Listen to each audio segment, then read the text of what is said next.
Sun Risers Hyderabad Punjab Kings పై అద్భుతమైన విజయం సాధించి పాయింట్స్ టేబుల్లో టాప్ ప్లేస్కి తీసుకుపోయింది. మరి ఉప్పల్ స్టేడియంలో పంజాబ్ కింగ్స్తో జరిగినటువంటి మ్యాచ్లో సన్ రైజర్స్ హైదరాబాద్ 33 రన్స్ తేడాతో గెలిచింది. మరి ఈ విజయం ఎలా సాధ్యమైంది అంటే దానికి రీజన్స్ కొన్ని ఉన్నాయి. ఒకటి ఎక్స్ ఫ్యాక్టర్, ఇంకొకటి ప్లాన్ అండ్ ఎగ్జిక్యూషన్, ఇంకొకటి బ్రిలియంట్ క్యాప్టెన్సీ. మరి ఈ మూడు ఎలా వర్కౌట్ అయ్యాయి ఈ మ్యాచ్లో అన్నవి డీటెయిల్స్గా చూద్దాం. Welcome to cric my show. నా పేరు DV Ramana. Punjab Kings captain Shreyas Iyer toss గెలవగానే తన మొహంలో ఎంతో సంతోషం, చేజింగ్ తీసుకున్నాడు కాబట్టి. ఎందుకంటే ఆ టీం ఇప్పటి వరకు చేజింగ్లో ఓడిపోలేదు. 6 మ్యాచ్లు ఆడితే 5 మ్యాచ్లు చేజింగ్లో గెలిచినట్టుంది. సో మరి అట్లాంటి రికార్డు ఉంది కాబట్టి వాళ్ళకి ఖచ్చితంగా మేము చేజ్ చేయగలుగుతాము ఈ పిచ్ పై అని తనకు నమ్మకం ఉంది. ఆ గెలవగానే చూసాం మనం, టాస్ గెలవగానే తన ఎక్స్ప్రెషన్స్ కూడా చాలా చాలా ఎప్పుడు ఇవ్వలే అలా ఆ రకంగా ఎక్స్ప్రెషన్స్ ఇచ్చాడు. సో దానికి తగ్గట్టుగానే వాళ్ళు పవర్ ప్లేకి ఎంటర్ అయ్యారు. మరి పవర్ ప్లేలో డామినేట్ చేసిన టీం గెలుస్తుంది అనేది మనకు తెలుసు. అదే చేసింది సన్ రైజర్స్ హైదరాబాద్. పవర్ ప్లేలో 79 రన్స్ చేసింది, ఒక వికెట్ కోల్పోయింది. అభిషేక్ శర్మ 30+ రన్స్ స్కోర్ చేశాడు, ట్రావిస్ హెడ్ 30+ రన్స్ స్కోర్ చేశాడు. మనకి ఒకటి బాగా సెంటిమెంట్ ఉంది, 65+ రన్స్ చేస్తే పవర్ ప్లేలో ఖచ్చితంగా సన్ రైజర్స్ హైదరాబాద్ గెలుస్తుంది అని. ఈ మ్యాచ్లో అదే జరిగింది. ఆది నుంచే విరుచుకుపడ్డారు ఇద్దరు కూడా. ఏ మాత్రం ఛాన్స్ ఇవ్వలేదు పంజాబ్ బౌలర్లకి. స్టార్టింగ్లోనే వికెట్లు సమర్పించుకొని గత మ్యాచ్లో ఎలా అయితే జరిగిందో అలా ఇవ్వలేదు. సో కాబట్టి ఈ మ్యాచ్లో అది వీళ్ళకి చాలా దోహదపడ్డది, అది చాలా హెల్ప్ చేసిందని చెప్పొచ్చు పవర్ ప్లే బ్యాటింగ్ అనేది. పవర్ ప్లే అయితే మనం అనుకున్నట్టుగానే ఎస్ఆర్హెచ్ స్కోర్ చేసింది, కానీ పవర్ ప్లే తర్వాత ట్రావిస్ హెడ్ కూడా అవుట్ అయ్యాడు. ఇక Ishan Kishan and henry Klaasen తమదైన స్టైల్లో మొదలు పెట్టారు బ్యాటింగ్ని. అయితే ఇక్కడ పంజాబ్ ఫీల్డర్స్ కూడా క్యాచెస్ డ్రాప్ చేయడము ఎస్ఆర్హెచ్కి కలిసి వచ్చిందని చెప్పొచ్చు. ఒకటి కాదు, రెండు కాదు, ఏకంగా 3 క్యాచ్లు డ్రాప్ చేశారు. ఒక స్టంపింగ్ ఛాన్స్ మిస్ చేశారు, ఫీల్డింగ్లో కూడా మిస్ ఫీల్డ్స్ చేశారు, వాటిని బౌండరీస్గా కన్వర్ట్ చేశారు. సో ఇవన్నీ కూడా ఎస్ఆర్హెచ్కి కలిసి వచ్చాయి. శశాంక్ సింగ్ మళ్ళీ క్యాచ్ వదిలిపెట్టాడు, హెన్రిక్ క్లాసెన్ది. ఆ తర్వాత కూపర్ కనోలీ ద బెస్ట్ ఫీల్డర్ అనే చెప్పుకుంటాం మనం. ఆస్ట్రేలియా ఫీల్డర్లు చాలా బౌండరీ లైన్ దగ్గర చాలా చాలా షార్ప్గా ఉంటారు. సో అట్లాంటిది కూపర్ కనోలీ ఒక క్యాచ్ డ్రాప్ చేశాడు.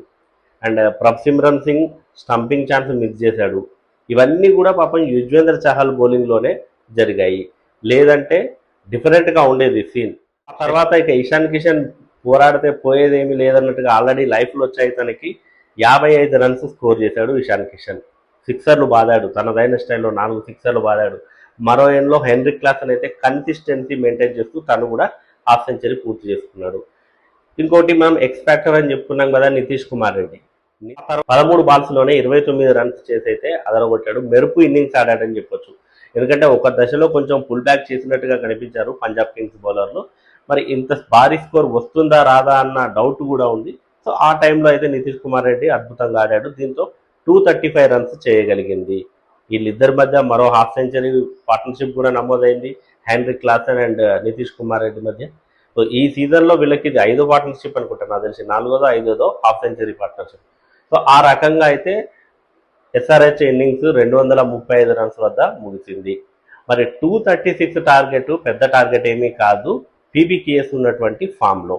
మరి వాళ్ళు అన్ని మ్యాచ్ల్లో చేజింగ్ చేస్తూ వస్తున్నారు, భారీ స్కోర్లనే చేజింగ్ చేశారు. ఇది కొంచెం వాళ్ళకు జూజీబీ లాగానే అనిపించి ఉండొచ్చు, కానీ పవర్ ప్లే మ్యాటర్స్ అనుకున్నాం కదా మనం.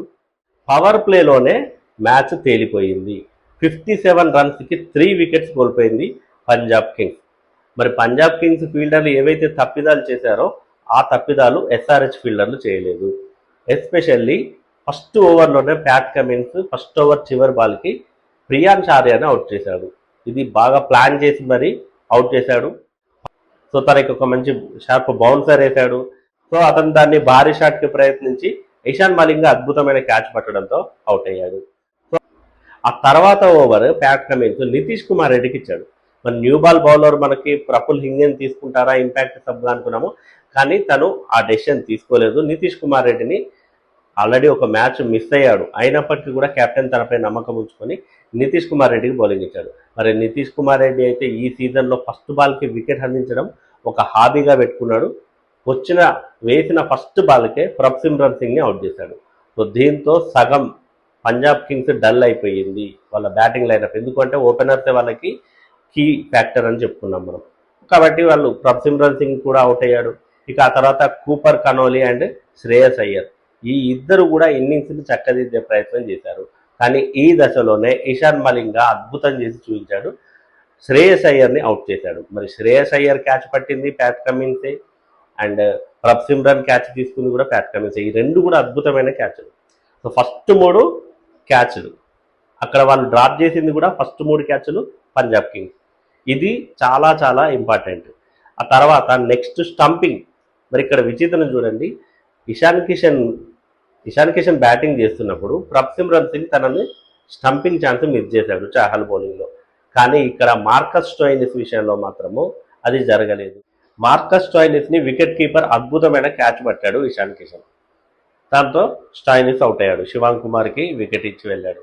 సో అంటే ఈ ఫస్ట్ 4 క్యాచ్లు ఏవైతే తీసుకుందో సన్ రైజర్స్ హైదరాబాద్, ఆ ఫస్ట్ 4 ఆపర్చునిటీస్, ఫస్ట్ 4 ఆపర్చునిటీస్ ఏవైతే మిస్ చేసిందో పంజాబ్ కింగ్స్, ఇక్కడే డిఫరెన్స్ అనేది పూర్తిగా తెలిసిపోయింది.